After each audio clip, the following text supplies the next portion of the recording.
Students, RCC के नए lecture में सभी का स्वागत है। पिछली क्लास में हम लोगों ने पढ़ा था कि सिंगली रिइंफोर्स बीम की जो एनालिसिस है वो एलएसएम से कैसे करते हैं, लिमिट स्टेट मेथड से।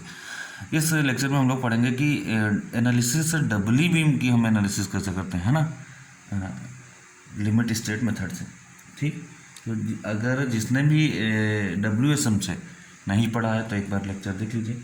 WSM जो वर्किंग स्ट्रेस मेथड है, जैसे आपने पढ़ा था, जैसे आपने जो जहाँ पे माइनस प्लस सारी चीज़ें की थी, अगर उसको किसी ने किया है तो ये LSM मेथड से समझना बहुत ही उस बच्चे के लिए आसान होगा जो WSM से ऑलरेडी कर चुका है। नहीं, जिसने नहीं भी किया है तो यहाँ से समझ लेगा, हम समझा देंगे, लेकिन उसको किए रहोगे तो आप आसानी से चीज़ें खुद ब खुद समझ में आ जाएंगी।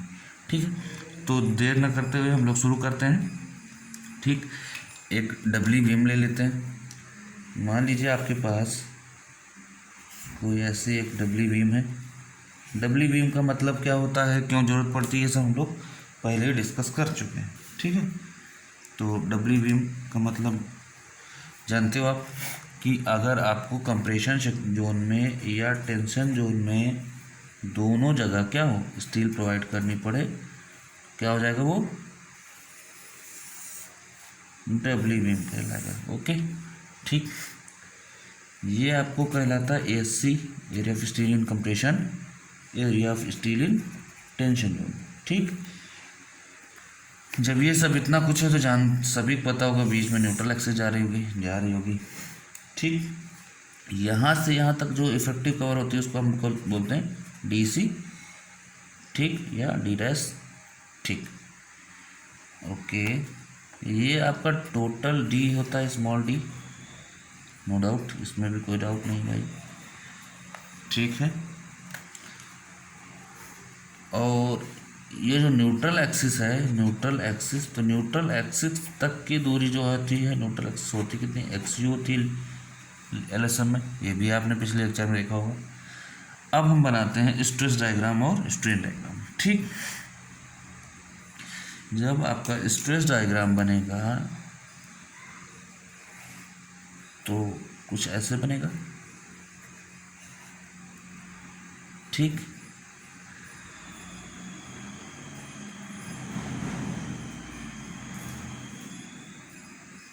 ये लेवल पकड़े रहे ना, लेवल ऊपर ना चला जाए, ये ऐसे।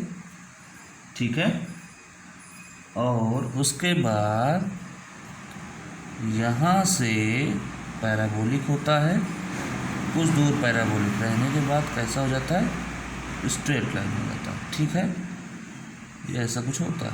ठीक, ओके, अब बात आती है, ये सब तो समझ में आ रहा है, ये जहाँ से स्ट्रेट लाइन होती है ना, जहाँ से स्ट्रेट लाइन होती है यहाँ पे स्ट्रेन होता है एक।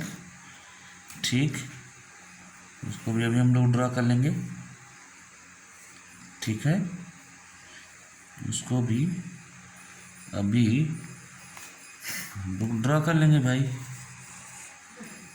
ऐसे कुछ बनेगा। ठीक है, ठीक, अब ध्यान से देखिए, यहाँ पे जो, जहाँ पे ये बनता है, यहाँ पे स्ट्रेन होता है हमारा 0.002, ये आपको पता है, यहाँ पे स्ट्रेन होता है। ठीक, ये आपका स्ट्रेन कितना होता है, 0.0035।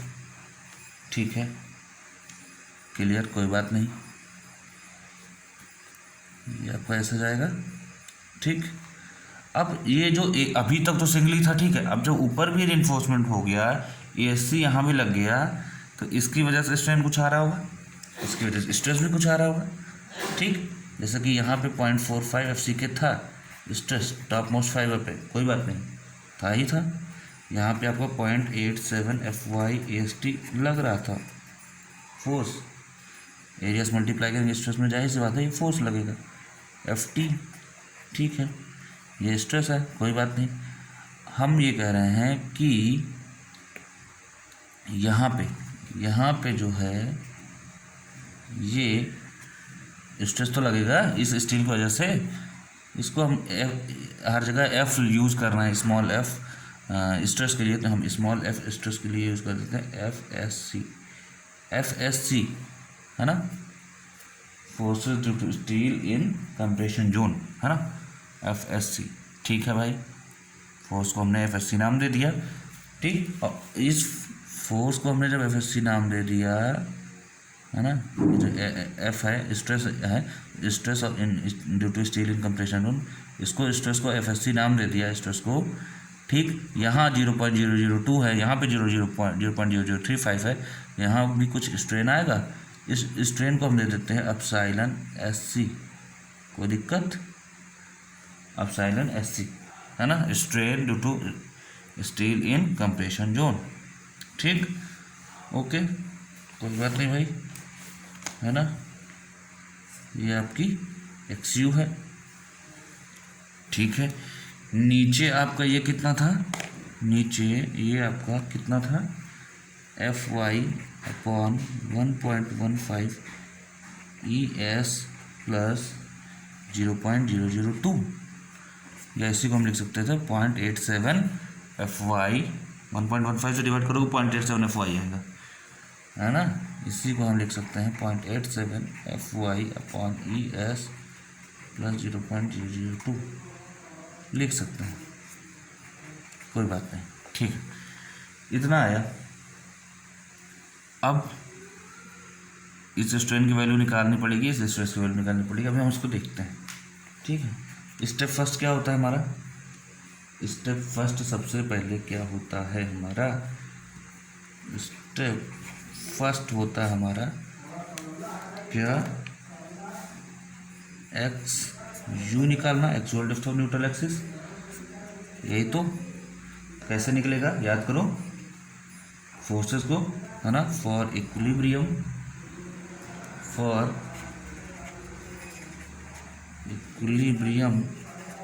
हम क्या करते थे, फोर्सेस को कंप्रेसिव फोर्स बराबर टेंसाइल फोर्स करते थे कि नहीं करते थे। ठीक है, अब बात आती है कि यहाँ पे टेंसाइल फोर्स तो क्लियर लिखा हुआ है चुपचाप 0.87 F Y S T. Compressive force यहाँ पे क्या होगा, कंप्रेसिव फोर्स यहाँ पे क्या होगा, तो देखिए ध्यान से, कंप्रेसिव फोर्स जो होगा ये वाला, ये होगा फोर्स, मैं लिख दे रहा हूँ, आप अच्छे से लैंग्वेज लिखिएगा, फोर्स रेक्टेंगल वाला प्लस फोर्स पैराबोला की वजह से। याद कीजिए पिछले में हम लोगों ने कैसे निकाला था, force width of cross section into area of stress diagram, है ना। तो जो स्ट्रेस डायग्राम हमारा ये रेक्टेंगल है इतना, ये देखिए यहाँ जो रेक्टेंगल है इसमें क्या फोर्स लग रहा है, अरे पिछली बार भी तो हमने इसको F1 F2 ऐसे दिखाया था, इसमें जो फोर्स लग रहा है ना, यही F1 को हमने लिख दिया F रेक्टेंगल से, F2 को लिख दिया पैराबोला से।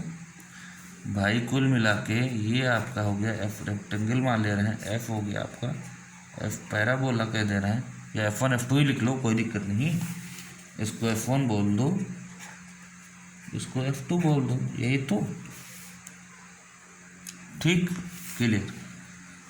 अब बात आती है कि वहाँ पे F C equals to F1 plus F2 हो जा रहा था, लेकिन यहाँ पे कहानी और है, यहाँ पे कहानी और इसलिए है कि ये जो स्ट्रेस लग रहा है एफ एस सी, इसकी वजह से भी तो फोर्स लगेगा।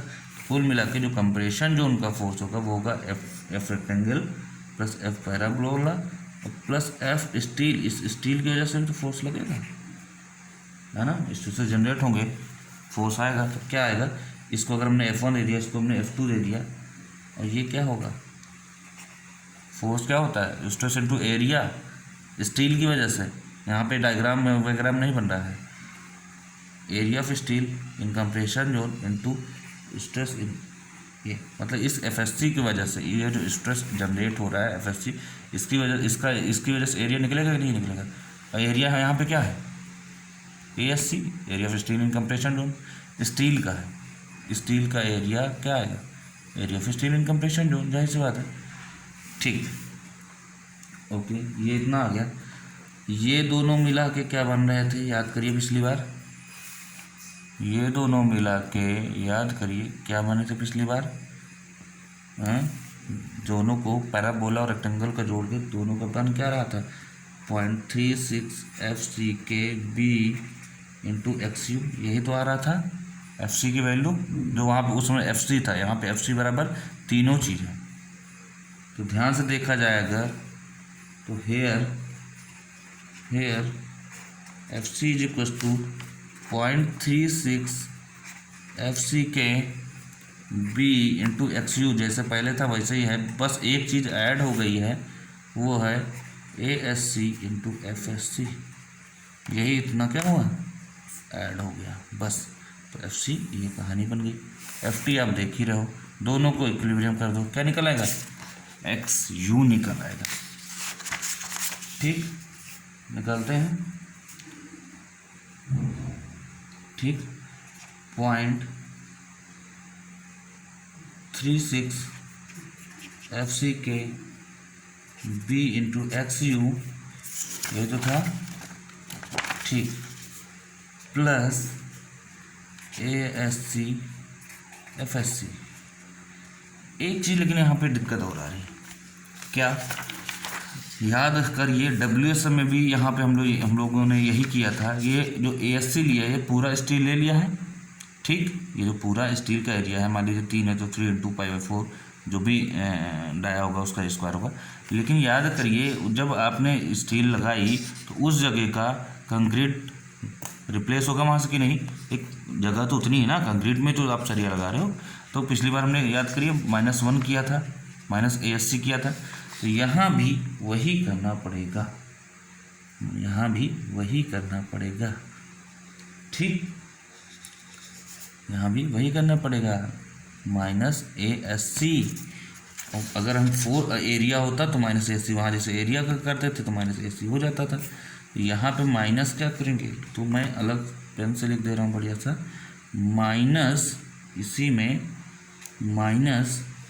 -ASC, एरिया होता तो माइनस, यहाँ पे लिखे -ASC कर दे रहे हैं, इसी में -ASC एरिया होता तो केवल -ASC करते, लेकिन यहाँ पे फोर्स की बात हो रही, तो इस ASC की वजह से फोर्स क्या लगेगा -ASC into FSC, -ASC into sorry FSC नहीं 0.45 FCK, है ना।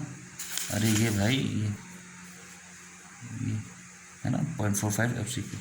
कंक्रीट का रिप्लेसमेंट हो रहा है ना, माइनस किसको हम कर रहे हैं, कंक्रीट कर रहे हैं, माइनस हम किसको कर रहे हैं, कंक्रीट को कर रहे हैं। ठीक, तो 0.45 FCK ये ठीक है, क्लियर।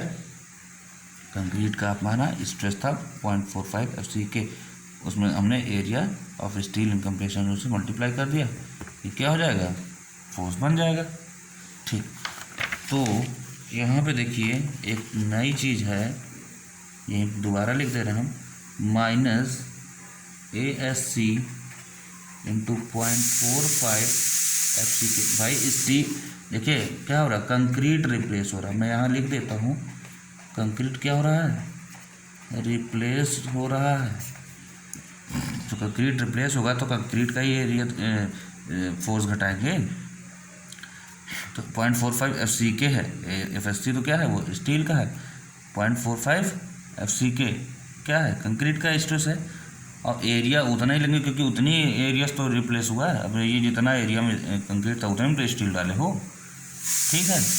ठीक, ये आपका आ गया FC बराबर, ठीक, तो FC बराबर आपका इतना आ गया 0.36 FCK/BXU, ये इतना, प्लस ASC कॉमन ले लिया जाए यहाँ भी, जैसे वहाँ कॉमन लेते थे, तो ASC FSC बचा -0.45 FCK, ये इतना बचा। FT आपको पता है 0.87 FYAST। ठीक, इक्वेट कर दीजिए, तो सिंस FC बराबर FT इक्वेट कर देंगे 0.36 FCK/BXU प्लस ASC देखिए अगर कॉन्सेप्ट पकड़ के चलेंगे तो कहीं गलत नहीं होंगे, बिल्कुल ही गलत नहीं होंगे। -0.45 ठीक, ये आएगा =0.87 FY × AST। यहाँ से आप area of steel in compression zone दिया होगा, ठीक, एरिया ऑफ स्टील दिया होगा, टेंशन जोन का M20 वगैरह दिए होगा, ठीक है। आप क्या निकाल लेंगे, XU निकाल लेंगे, ठीक, यहाँ से आप XU निकाल लेंगे। बात एक चीज़ फंस गई, जैसे पिछले वाले में सब कुछ दिया था वैसे यहाँ भी दिया। बात एक चीज़ फंस गई, FSC कहाँ से आएगा भाई साहब, FSC आएगा कहाँ से, ठीक, तो देखते हैं FSC आएगा कहाँ से, ठीक है। FSC पहली बात तो FSC जब जैसे डिज़ाइन के लिए दिया हो या जैसे आपको मोमेंट ऑफ रेजिस्टेंस निकालना है, एनालिसिस के लिए दिया है तो एग्ज़ाम में, तो क्वेश्चन में क्या होगा, FSC वैल्यू दी रहेगी पहली चीज़। अगर नहीं दी रहे तो आप क्या करना, एज्यूम कर लेना, नहीं दे रहे तो आप क्या करना, एज्यूम कर लेना, ठीक। Given none, if not then assume. कैसे एज्यूम करोगे, ध्यान से देखो, एज्यूम क्या करना है, FSC कैसे, FSC बराबर एज्यूम करना आप 350 Nm/mm², किसके लिए, फॉर FE 415, फॉर FE 500 आप एज्यूम करना 425 Nm/mm²। ये आया कहाँ से, ये कहाँ से क्या बता रहे हैं, ध्यान से। FSC क्या है, stress in steel in compression zone, ठीक। स्ट्रेस इन स्टील है क्या, 0.87 FY, यही तो है, स्टील में स्ट्रेस यही तो है, एरिया ऑफ स्टील से मल्टीप्लाई कर तो फोर्स बन जा रहा है। स्ट्रेस का जो स्टील का स्ट्रेस मैक्सिमम है, ज़्यादा वो कितना है, 0.87 FY। मतलब जो स्ट्रेस इन स्टील है FSC वो नहीं ज़्यादा नहीं होना चाहिए 0.87 FY से, should not be greater than, must not be greater than 0.87 FY। So FSC हम एज्यूम करते हैं बराबर या उससे कम 0.87 FY के। जब 0.87 FY रखोगे, FY 415 यहाँ रखोगे तो लगभग इतना ही आएगा, उससे ज़्यादा ही आएगा तो आप कम एज्यूम करिए, क्योंकि कम या ज़्यादा ले सकते हैं। 250 के लिए आप इसे निकाल लीजिएगा, ठीक, ये कोड कहता है इतना कर सकते हैं। अच्छा, अगर आपको एज्यूम ना करना हो, नहीं दिया तो आप एज्यूम कर लेंगे, अगर गिवन हो तो रख देंगे। एक कंडीशन और है, यहीं पे बात कर लेते हैं तब आगे बढ़ते हैं दूसरे स्टेप पे। कहीं कहीं क्या होता है, FSC नहीं दिया रहता, FSC भी नॉट गिवन, एज्यूम भी नहीं करना, कुछ और दिया रहता। क्या दिया रहता है, समेशन एप्सिलॉन SC दिया रहता है। क्या दिया रहता है, गिवन, ये दिया रहता है, ठीक। तो उससे अभी हम लोग जो क्वेश्चन करेंगे तब बताएंगे कि वहाँ से कैसे निकाला जा सकता है। और अगर कहीं कहीं पे आपको कुछ भी ना दिया हो, इसको भी निकाला जा सकता है। कहाँ से निकालोगे, ये देखिए ध्यान से, ये आपको कुछ, ये है कुछ आपका ऐसा, ठीक। आप ये टोटल आपका कितना है, XU है, ये आपका DC है, तो ये छोटा सा ये ट्रायंगल वो कितना बचा, देखिए इधर देखिए, दोबारा बना देते हैं आपको समझ में आ जाए बढ़िया से। ये टोटल आपका D है, ठीक, टोटल आपका D है भाई, ठीक है, क्लियर। यहाँ पे ऐसा कुछ है, ये आपका DC है, ठीक। यहाँ भी आपका कुछ 0.002 दिया है, यहाँ पे आपको ये दिया है, एप्सिलॉन SC दिया है, ठीक, ओके। आपको क्या करना है, यहाँ से यहाँ तक टोटल कितना दिया है, XU दिया है, तो ये क्या हुआ, X U minus D C होगा, ठीक, X U minus D C होगा कि नहीं होगा। और ये आपका 0.0035, आप ना इसी में लगा लो, क्या लगा लो, सिमिलर ट्रायंगल। देखिए 0.0035 divided by this epsilon S is equals to बड़ा वाला पूरा X U upon X U minus D C, निकल नहीं आएगा यहाँ से। एप्सिलॉन एस सी बराबर आएगा X U minus D C divided by X U and multiplied by 0.0035। यहाँ से आएगा कि नहीं आएगा। तो निकालने के कई तरीके हैं, कई चीज़ें हैं, हम लोग क्वेश्चन करेंगे पता चल जाएगा कि कैसे कैसे एफएससी निकलेगा। तो एफएससी निकला रहेगा या एफएससी दिया रहेगा, वहाँ से वैल्यू रख देंगे एफएससी की और एक्सयू यहाँ से निकाल देंगे। तो पहला स्टेप कंप्लीट होता है कि एक्सयू निकल आएगा। दूसरा स्टेप क्या होता है, स्टेप सेकंड क्या होगा, स्टेप सेकंड क्या होता है, वही एक्सयू लिम निकालना।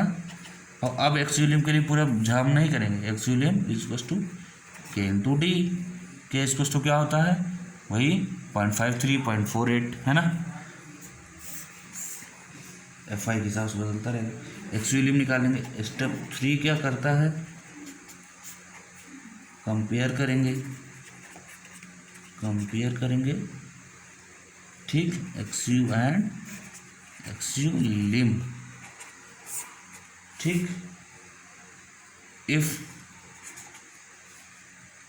X U is less than X U lim क्या होगा, अंडर इन्फोर्स सेक्शन, ठीक, सेम कहीं कोई दिक्कत नहीं। तो एम ओ आर क्या होगा अंडर इन्फोर्स के लिए, वही है ना 0.36 एफ सी के बी एक्स यू है ना into D minus 0.42 x you. ये क्या है, ये तो इतना पहले था सिंगली तक का, ठीक। ऐड क्या होगा इसमें, याद करिए ऐड क्या होगा, A S C into F S सी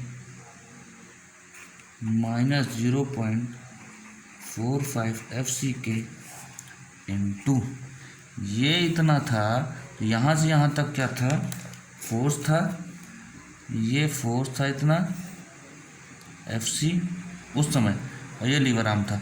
अब क्या है, ये total force into lever arm plus इसका लीवर आर्म क्या होगा, इसका लीवर आर्म होगा डी माइनस डी सी। याद करिए डब्ल्यू समय हम लोग क्या करते थे, डी माइनस डी सी करते थे। या यहाँ से देखो पूरा डी है, इधर देखिए पूरा डी है, डी सी घटाएंगे, यहाँ से यहाँ तक का डिस्टेंस आएगा, यहीं तो एफ सी लग रहा होगा कहीं, ठीक, ओके। तो डी माइनस डी सी, ये जरूर ध्यान रखिए, डी माइनस डी सी, ठीक है। तो यहाँ से आपका आ जाता है मोमेंट ऑफ रेजिस्टेंस, किसके लिए, अंडर इन्फोर्स सेक्शन के लिए, ठीक है, ओके। अब बात आती है कि ओवर इन्फोर्स के लिए क्या करेंगे, है ना, वही चीज़ जो पिछली बार करते थे। ओवर इन्फोर्स के लिए हमने क्या किया था, ओवर इन्फोर्स अलाउ नहीं था। If X U is greater than X U lim, दिख रहा, then over enforce section, W में भी यही होगा, है ना। तो not allowed, not permitted, now क्या मानेंगे, X U is equal to X U lim. ये मानने का मतलब ये हुआ, ये मानने का मतलब ये हुआ कि हम किसके लिए निकाल रहे हैं, लिमिटिंग सेक्शन के लिए। If X U is X U lim, चाहे ये ऑटोमेटिक आए और चाहे ये आए, हमें निकालना कैसे है, ऐसे ही, किसके लिए, लिमिटिंग सेक्शन के लिए, ठीक। लिमिटिंग सेक्शन के लिए निकालेंगे तो MOR क्या आएगा, MOR क्या आएगा भाई, वही 0.36 FCK B। XU की जगह क्या लिख दें, XU लिम, जहाँ जहाँ XU वहाँ XU लिम कर दीजिए बस, D माइनस 0.42 XU लिम, ठीक, प्लस, ये तो पिछली बार की तरह था, प्लस ASC ब्रैकेट के अंदर रहेगा FSC minus 0.45 FCK into D minus DC, क्या है, लीवर आर्म है इधर साइड का, लीवर आर्म है इधर साइड का, किधर साइड का, जो डब्ली की वजह से है ना। तो ये आपका रहा मोमेंट ऑफ रेजिस्टेंस कब, एक्सुलिम लिमिटिंग सेक्शन के लिए, ठीक। तो यहाँ से आपका MOR कैलकुलेट हो जाएगा, ठीक है। अगर ओवर इन्फो सेक्शन होगा या लिमिटिंग सेक्शन होगा, तो अंडर इन्फो सेक्शन के लिए हमने बता दिया, अंडर इन्फो सेक्शन के लिए ये होगा, ठीक है। तो बढ़िया सा तैयार करिए, है ना, एक बार इसको अच्छे से रिवाइज कर लीजिएगा, ठीक है। नेक्स्ट लेक्चर में हम लोग बात करेंगे कैसे कैलकुलेट करते हैं इन चीज़ों को, है ना, न्यूमेरिकल करेंगे इस पर, ठीक है। तो नेक्स्ट लेक्चर में हम लोग इस पर न्यूमेरिकल करेंगे, उसके बाद फिर हम लोग डिजाइनिंग करेंगे, ठीक है। ओके, रिवाइज करते रहिए, ठीक है, मिलते हैं नेक्स्ट वीडियो में।